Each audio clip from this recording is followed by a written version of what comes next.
검찰에서 수사를 시작한다고 이제 밝혔습니다. 이원석 총장이 윤석열 대통령도 검찰 수사에 관해서 언급을 했어요. 뭐라고 했냐면 그리고 지금 검찰에서 수사를 지금 시작한다고 발표한 부분에 대해서는 제가 검찰 수사에 대해서 어떤 입장 또는 언급을 하는 것이 또 영향을 미칠 수 있는 오해가 일어날 수 있기 때문에 거기에 대해서는 자기가 따로 언급하지는 않겠다. 공정하고 엄정하게 잘할 것이라고 생각하고 있다. 이렇게만 언급을 했어요.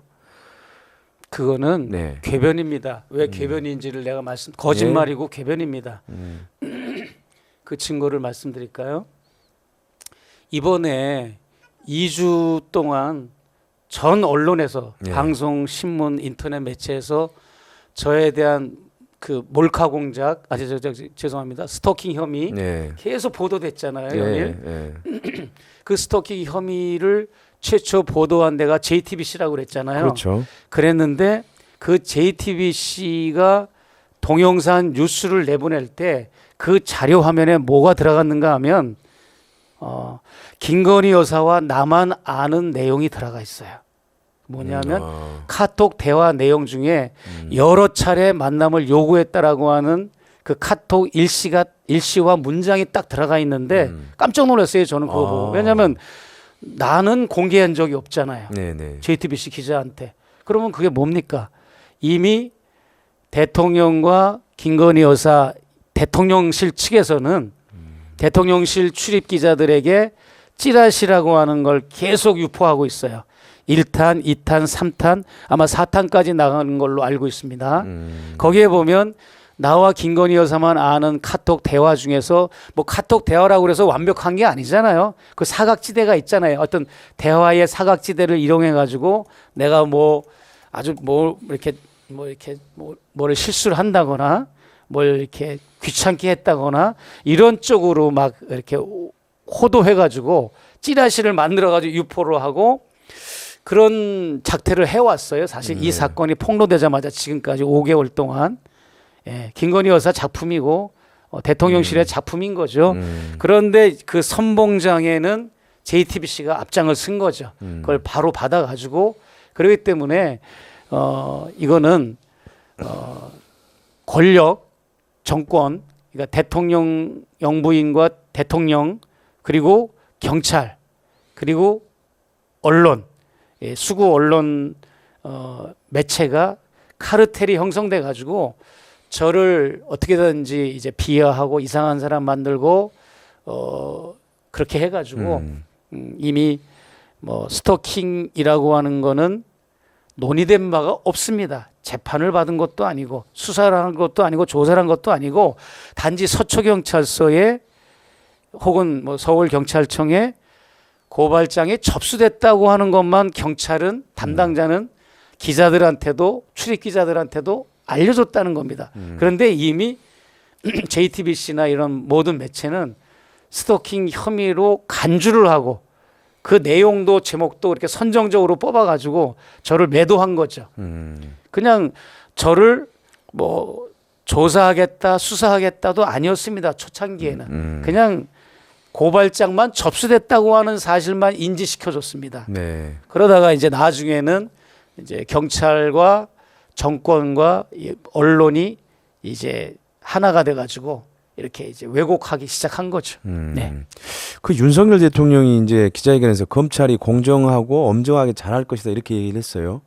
그러니까 이제 뭐 검찰을 믿는 구석이 있어서 그렇게 한 것인지, 근데 그렇게 보시나요? 잘할 거라고? 있을 수도 없고 우리가 계속 속아야 되겠습니까? 이 윤석열 씨의 이런 궤변은 절대 속아서는 안 되고 무슨 검찰이 공정하고 엄정하게 수사를 합니까? 이미 다 정권과 시민사회 수석이라든지 뭐 이런 대통령실 또 검찰 또 이런 쪽에 다 카르텔 형성돼 가지고 저를 이제 어떻게든지 악마하고 이상한 사람으로 몰아가려고 이제 그렇게 지금 하고 있는 상황이고 그래서 아무튼 저는 다음 주 월요일 날 아침 9시 반에 서울중앙지검 출두를 합니다. 아, 드디어 이제 검찰 수사를 받는 건가요? 네, 받죠. 못 받을 거 없죠, 뭐. 근데 사실 지금 뭐 검찰하고 정권 윤석열 정권은 거의 일체화돼 있거든요. 그래서 이제 우리가 흔히 이제 검찰 국가라는 표현도 쓰고 검찰 정권이라는 표현도 쓰는데 과연 이 목사님 관련 사건을 제대로 공정하고 이렇게 엄정하게 과연 처리할 수 있을지 의문이에요. 뭐 이미 거기는 시각이 이미 있을 텐데요.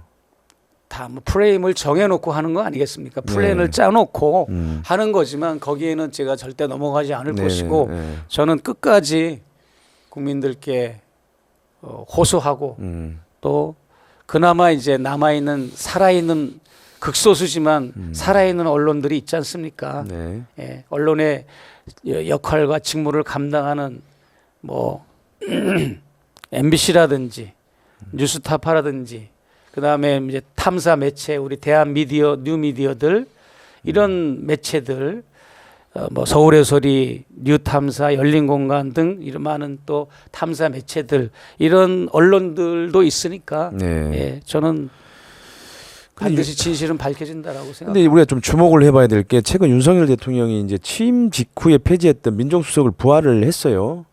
이게 마치 이제 김건희 여사 관련 수사를 관리하기 위한 검찰 장악용 인사다 이제 이런 비판적인 시각이 있는데 그런 점에서 보더라도 과연 검찰이 목사님 관련 사건 또는 김건희 여사 관련 사건들을 이게 과연 공정하고 엄정하게 처리할 수 있을지 이제 계속 의문이 드는 게 이런 것들 때문인 거죠, 사실은.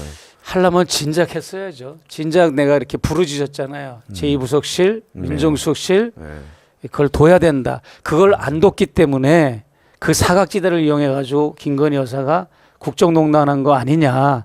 인사 개입 청탁하고 이권 개입하고 권력을 이원화하고 자기에게 집중화해 가지고 그렇게 국정농단을 했던 거가 민정수석실과 제2부속실이 없어서 그런 건데 이제 뭐 그런 기능과 역할이 아닌 또 다른 목적과 고의성이 목적적인 것 때문에 이제 급하게 신설하는 거죠. 네. 그 이제 김건희 특검에 대한 얘기가 있었는데 원래 야당에서 이제 김건희 특검법에는 도이치모터스 주가 조작 의혹 사건들이 가장 핵심적인 내용으로 들어가 있습니다. 네. 근데 여기에 이제 명품백 이거 선물 받은 거 수수한 사건도 이 특검의 내용에 좀 포함돼야 된다고 보시나요? 어떻습니까? 저는 별도로 따로 해도 좋고, 네. 그 다음에 한꺼번에 묶어서 김건희 주가 조작 사건과 명품백 수수 사건을 같이 묶어도 좋다고 네. 생각하는데 네.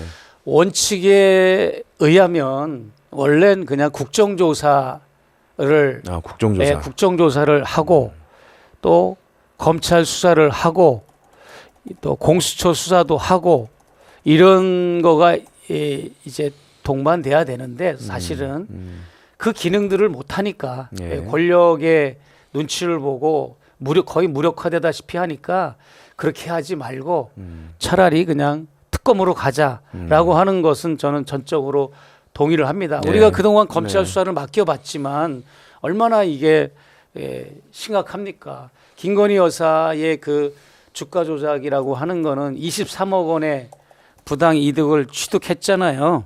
예. 김건희 여사는 13억 9천만 원, 그다음에 나머지가 최은순 뭐 한 3억 원 이래가지고 토탈 23억 원에 가까운 돈을 취득을 했는데 이거를 수사한 수사관들이 다른 모든 관련자들은 다 처벌을 했잖아요. 네. 증거도 제시하고 자백도 받고 그리고 법의 이런 대가를 받고 있는데 유독 당사자인 김건희 여사만 단 한 차례도 소환 조사를 안 받고 수사를 안 받았단 말이에요. 그럼에도 불구하고 어떤 거짓말을 했느냐 이번 취임 2주년 기자회견 때 저는 지난 문재인 정부 2년 동안 치열하게 수사를 받았다. 이런 거짓말을 했습니다. 치열하게 수사를 받긴 뭘 치열하게 수사를 받아요. 치사하게 수사를 받은 거지. 그때 담당했던 어떤 검사가 이 양심 고백했잖아요. 뭐라고 그랬습니까? 윤 사단의 압력을 받았다고 고백을 했잖아요. 밝혀진 얘기잖아요. 그렇게 증언을 했는데 그러니까 디올백 사건뿐만 아니라 도이치모터스 김건희 주가 조작 이거는 반드시 그것을 수사했던 수사관들 또 재수사를 해야 되는 게 급선무인 겁니다. 얼마나 엉터리로 했는지 수사 과정에서 외압은 없었는지 외압이 있었다고 벌써 나왔잖아요. 윤사단의 압력을 받았다고. 그러니까 김건희 주가 조작 사건이 제대로 수사가 됐겠습니까?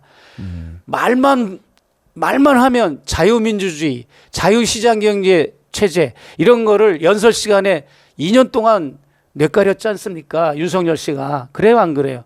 그랬잖아요. 네. 근데 그 자유라고 하는 거를 그렇게 남발을 했는데 그러면 자유시장 경제의 모토와 모체는 자본주의잖아요. 자본주의 체제 하에서의 주가 조작은 이거는 국가 반역죄입니다. 그 농도와 이 지수를 말하자면.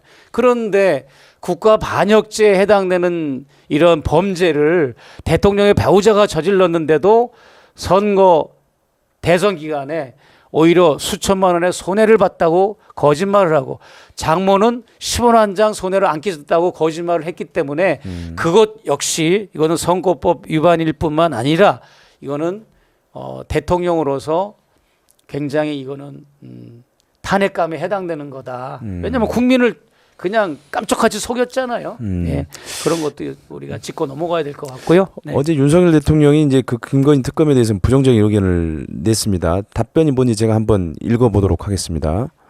그리고 특검 문제는 지난 1월에 제의 요구를 했지만 지금 야당도 집권 시기에 어떤 특검 여론이 비등했을 때는 늘 주장하는 것이 검찰 수사가 또는 경찰의 수사가 봐주기 의혹이나 부실 의혹이 있을 때 특검하는 것이 맞다라는 주장으로 그런 특검 여론을 늘 반대하고 이렇게 해왔다. 맞다. 특검이라고 하는 것은 일단 정해진 검경, 공수처 이런 기관에서 수사가 봐주거나 부실 의혹이 있을 때 하는 것이다. 도이치나 이런 사건들에 대한 특검 문제도 지난 정부 한 2년 반 동안 사실상 나를 타겟으로 해서 검찰에서 특수부까지 동원해서 정말 치열하게 수사했다.